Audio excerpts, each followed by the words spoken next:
Welcome! This is Gary Sultan, Chief of R&D and creator of IOP Technology. This video offers a brief orientation to the IOP Learning Report from an instructor's perspective.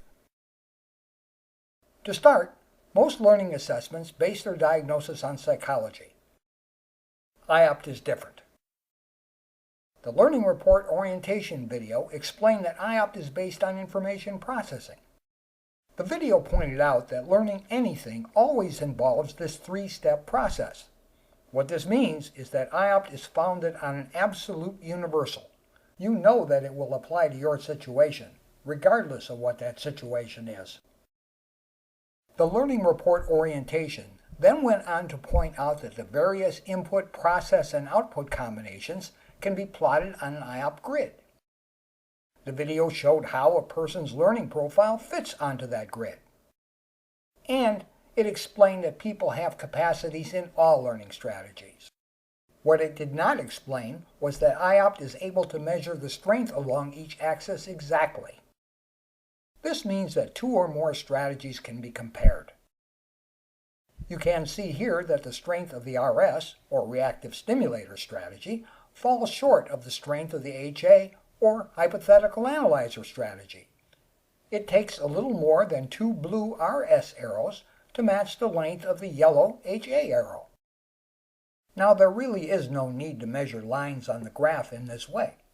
You can simply use the IOP numbers to calculate that this person is 210%, or about twice as likely, to use their HA rather than their RS strategy in a particular situation. Or you can reverse the base and say that they are less than half as likely to use their RS strategy than their HA. You cannot get these kind of percentages from instruments based on scales created from statements like sometimes, all the time, or never. Exact measurement makes IOP unique among all of the tools available. On a practical level, with IOP you know more and have to infer less. This puts you in a more informed teaching position. By now, you are likely to have noticed the similarity of IOP and the Kolb learning model, but there is a real difference. The Kolb model says that there is a psychological process that all humans use all of the time to learn. IOP, on the other hand, relies on necessary relationships between information and behavior to make its predictions. Here is an example of how it works. A detail-sensitive strategy will always slow you down. Detail takes time to collect and time to process. There is no choice. It does not matter how you feel about it. The speed of the chemical reactions between the neurons in your brain sets the maximum speed of processing. And the amount of information you demand sets the total time needed. A detail-oriented person will always be slower than a person of equal ability who chooses to ignore detail. It does not rely on what you feel, what you believe, or on any psychological process. This is the kind of reasoning that went into the creation of IOP technology. What this means is that IOP and Kolb are compatible. They have to be. They both have the same subject. If they conflicted, one or the other would have to be wrong. IOP will not conflict with any fully validated model, including Kolb. But compatibility does not mean identity. IOP is more precisely calibrated, is more focused on observable behavior, and offers different insights. By focusing on internal processes, Kolb directs attention to individual variables. IOP offers a broader view. Information processing always involves external variables, so a contextual orientation is built in. You can see the difference in the results. Kolb is an assessment. It produces a single-purpose report. IOP is a technology. The same IOP survey produces a variety of assessments. This has a major consequence. If you want to relate learning to sales using Kolb, you have to give a sales assessment. And then you have to spend time showing how it ties into the Kolb learning model. With IOP, you just push a button and get a sales assessment. You don't have to translate between them. You can get right down to the issue at hand, improving sales. This ability to automatically relate one assessment to another amounts to a big difference.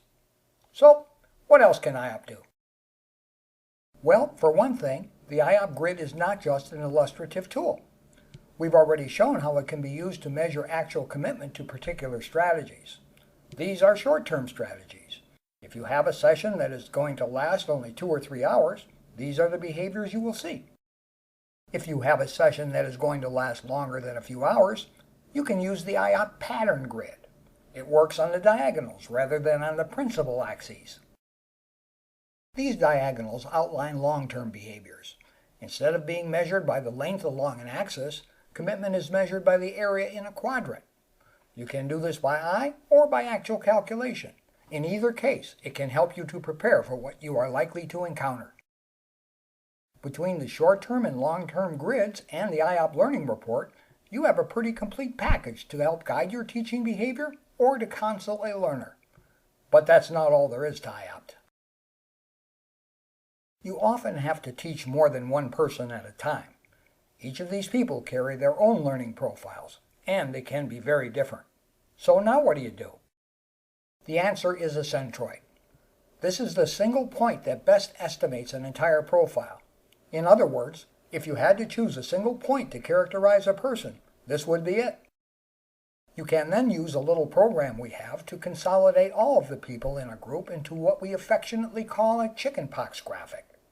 Just glancing at the graphic can often tell you a lot. Here you can see there are 2 clusters in this group.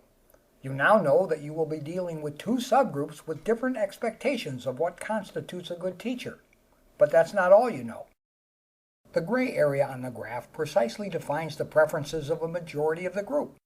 In this case, the majority would prefer being taught using a relational innovator short-term and a changer pattern long-term posture.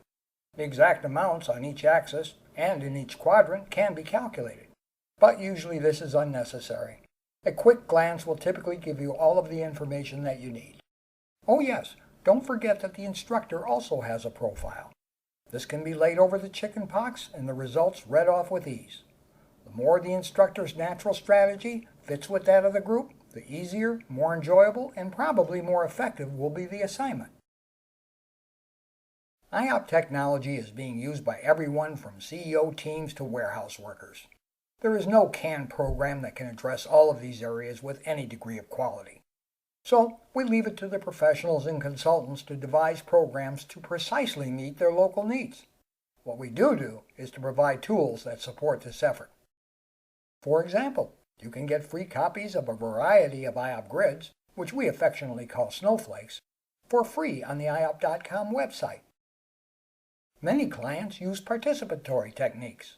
You can buy transparencies to overlay the snowflakes as a way of supporting this process. Or you can make your own. Virtually every IOP report contains graphics that are in Microsoft Word format. You can cut and paste these onto another document and print your own transparencies if you wish, at a 0 incremental cost. Sometimes the presentation needs to be lightened. The IOP website has cartoons that drive home points with a bit of humor. Clients can get zipped copies of all of these cartoons to embed in their own presentation or in their own computer. Again, no charge. There are other support materials scattered throughout our websites. For example, you can get passouts like Getting Your Way simply by clicking a download button.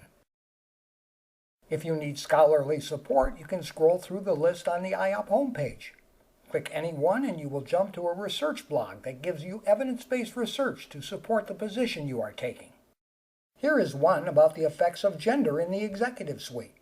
Others on engineering, nursing, MBAs, and many other areas are available to you at a touch of a button.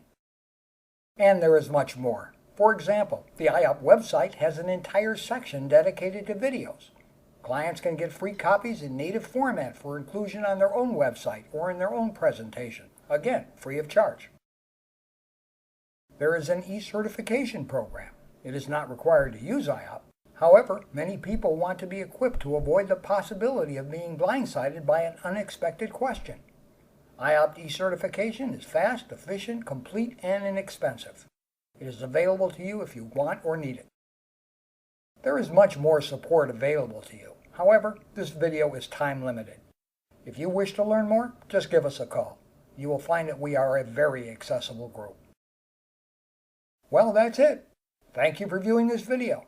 If you want more information on IOPT, you can go to our websites at iopt.com or oeinstitute.org. Both sites have much more information on how IOPT can be used to improve the functioning of both individuals and groups. Thank you again for your interest in IOPT technology.